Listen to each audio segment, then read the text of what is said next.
রাজনৈতিক অঙ্গনে বাংলাদেশের এক অন্যতম অনবদ্য মুখ বেগম খালেদা জিয়া।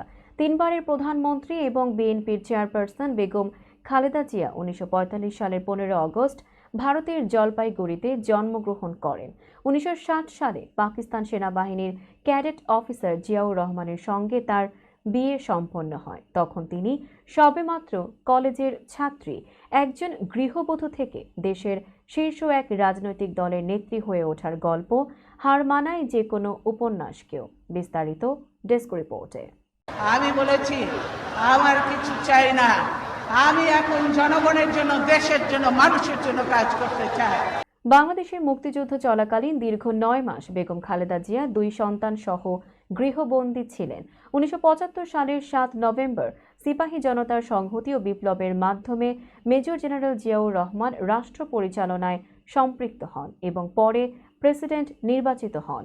১৯৮১ সালের ৩০ মে তিনি চট্টগ্রাম সার্কিট হাউসে দেশি বিদেশি ষড়যন্ত্রে শহীদ হন। সে সময় খালেদা জিয়া ছিলেন একজন গৃহবধূ এবং ২ সন্তানকে নিয়ে ঢাকা সেনানিবাসে অবস্থান করছিলেন।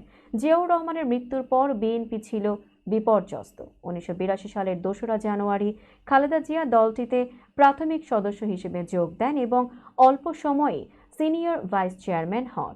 ১৯৮৪ সালের ১২ জানুয়ারি তিনি ভারপ্রাপ্ত চেয়ারপারসন এবং ১০ মে বিনা প্রতিদ্বন্দ্বিতায় চেয়ারপারসন নির্বাচিত হন।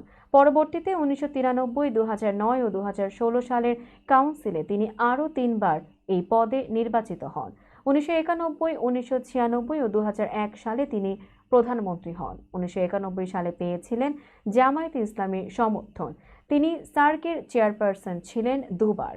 ২৩টি আসনে প্রতিদ্বন্দ্বিতা করে ৫ বারই জয় তার অনন্য রাজনৈতিক রেকর্ড। ২০০৭ সালের ৩রা সেপ্টেম্বর সেনা সমর্থিত তত্ত্বাবধায়ক সরকার তাকে গ্রেপ্তার করেন। এরপর জিয়া অরফানেজ ট্রাস্ট ও জিয়া চ্যারিটেবল ট্রাস্ট মামলায় তার সাজা হয়। ২০২৫ সালের ৬ আগস্ট রাষ্ট্রপতি মোহাম্মদ শাহাবুদ্দিন তাকে মুক্তি দেন এবং ২৭ নভেম্বর চ্যারিটেবল ট্রাস্ট মামলায় তিনি খালাস পান।